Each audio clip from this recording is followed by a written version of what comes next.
आज बात करेंगे डोनाल्ड ट्रंप की और साथ के साथ क्रिप्टो मार्केट की। डोनाल्ड ट्रंप और क्रिप्टो मार्केट का जो कनेक्शन है वो इस साल कैसा रहा है और मार्केट्स पे जो इम्पैक्ट आया है इस साल, उसके लिए कहीं ना कहीं डोनाल्ड ट्रंप भी जिम्मेदार हैं, ऐसा बहुत सारे लोगों का मानना है। आज हम थोड़ा इसी के ऊपर डिस्कशन करेंगे, आखिर मार्केट्स के ऊपर इतना नेगेटिव इम्पैक्ट क्यों आ रहा है। जो बिटकॉइन की साइकिल चलती थी उस साइकिल के हिसाब से बिटकॉइन मूव क्यों नहीं कर रहा है और 2025 में ऐसा हुआ क्या है जिसकी वजह से मार्केट में इतनी उथल पुथल मची हुई है। सिर्फ क्रिप्टो की अगर मैं बात करूं, क्रिप्टो में ही ज्यादा है। अगर आप देखोगे अभी रिसेंटली गोल्ड ने बैक टू बैक हाई लगाए हैं, यूएस का स्टॉक मार्केट भी हाई लगा के कल फिर से अच्छा खासा ड्रॉप देखने को मिला।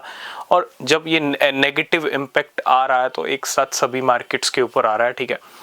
तो डोनाल्ड ट्रंप किस तरह से मार्केट्स को इम्पैक्ट कर रहे हैं। डोनाल्ड ट्रंप ने इस साल मार्केट्स को इम्पैक्ट किया, इसमें कोई डाउट नहीं है। उनके टैरिफ सबसे बड़ा रीजन है मार्केट को इम्पैक्ट करने का। मार्च अप्रैल से ये टैरिफ का जो है सिलसिला शुरू होता है और आपने देखा था अप्रैल में भी डोनाल्ड ट्रंप के टैरिफ ने मार्केट को कैसा इम्पैक्ट किया था। हालांकि बहुत बड़े डिसीजन क्रिप्टो के हक में लिए गए हैं, इसमें कोई डाउट नहीं है। बिटकॉइन का स्ट्रेटेजिक रिजर्व हो, क्रिप्टो रिजर्व हो, या फिर मैं जीनियस एक्ट की बात करूं, क्लैरिटी एक्ट की बात करूं। कल माइकल सेलर भी क्लैरिटी और जीनियस एक्ट की बात कर रहे थे। उसी बेस पे $1,50,000 का प्रेडिक्शन माइकल सेलर का है 2025 का। टॉम ली की अगर मैं बात करूं, 2 लाख तक का प्रेडिक्शन है इस साल के एंड तक का।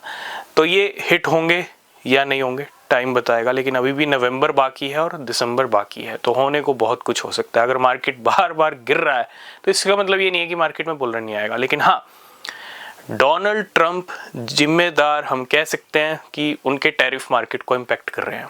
अक्टूबर में भी मार्केट अच्छा परफॉर्म कर रहा था, बिटकॉइन 1,26,000 पे चल रहा था, लेकिन क्या हुआ, डोनाल्ड ट्रंप ने टैरिफ अनाउंस किया चाइना पे, वहीं से मार्केट के अंदर 11 अक्टूबर को बिटकॉइन का इतना हैवी क्रैश देखने को मिला। डोनाल्ड ट्रंप के टैरिफ एक बहाना भी हो सकते हैं, एक न्यूज़, एक बहाना जिसकी वजह से मार्केट एक तीर से कई निशाने लगा देता है। अब मार्केट में जो कुछ जितनी उथल पुथल मची है, देखो एक चीज़ क्लियर है, मार्केट अगर बार बार इस तरह के मूव ले रहा है तो मार्केट में बहुत कुछ बड़ा होने वाला है। उससे पहले ही मार्केट के इस तरह के नखरे दिखते हैं ताकि मार्केट थोड़ी सी सफाई कर ले, लिक्विडेशंस भी कर ले और लोगों की पैनिक सेलिंग भी कर ले, ठीक है। क्योंकि पैनिक सेलिंग कब होती है? पैनिक सेलिंग तब होती है जब मार्केट गिरे, बार बार गिरे, और पैनिक सेलिंग इसलिए करवाई जाती है मार्केट के अंदर। ये कोई एडवाइस नहीं है, क्रिप्टो खरीदना, सेल करना ये सबकी आपकी चॉइस है, बिना रिसर्च के नहीं होना चाहिए। लेकिन हाँ, मार्केट में जब तक सफाई नहीं होगी, मार्केट बड़ा बुलरन लेके, मार्केट के बड़े प्लेयर्स बड़ा बुलरन लेके आएंगे भी नहीं।